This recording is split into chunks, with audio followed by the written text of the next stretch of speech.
So, ibig sabihin, yung biyayang nasa iyo, ibahagi mo sa iba, gaya na sinabi niyo, walang magugutom.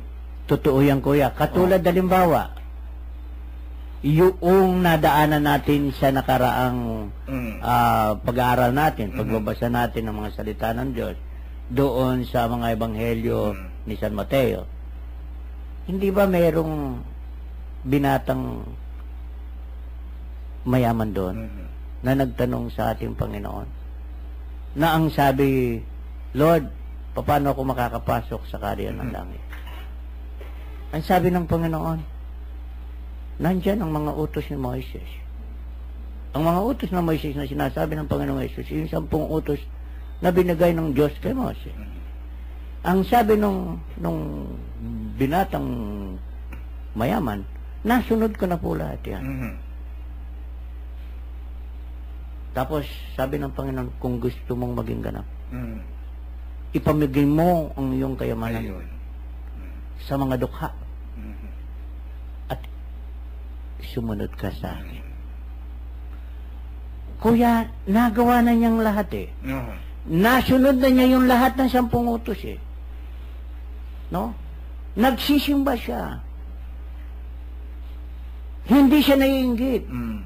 Kahit ano pa, ay natupad niya yung 10 utos ng Diyos na ibinigay ng Diyos kay Moises.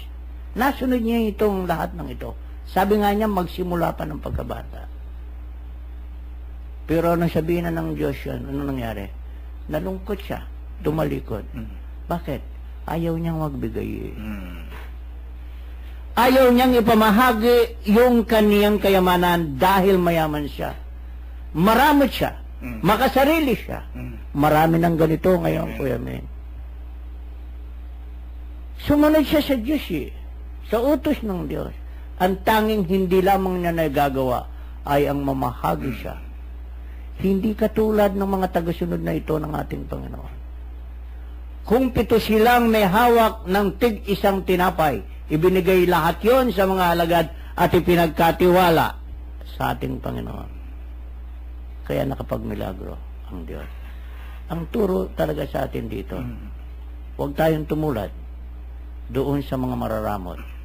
Lalo tigit yung mga mararamot na mayayaman. Amen. Na kung minsan, araw-araw nasa simbahan, pero napakaramot para sa mga nangangailangan na kapwa nila.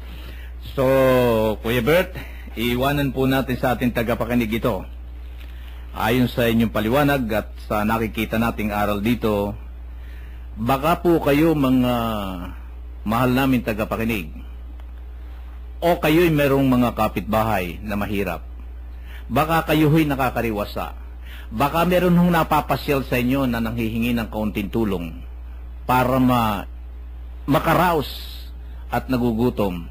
Baka naman ho nakatikom ang inyong mga palad.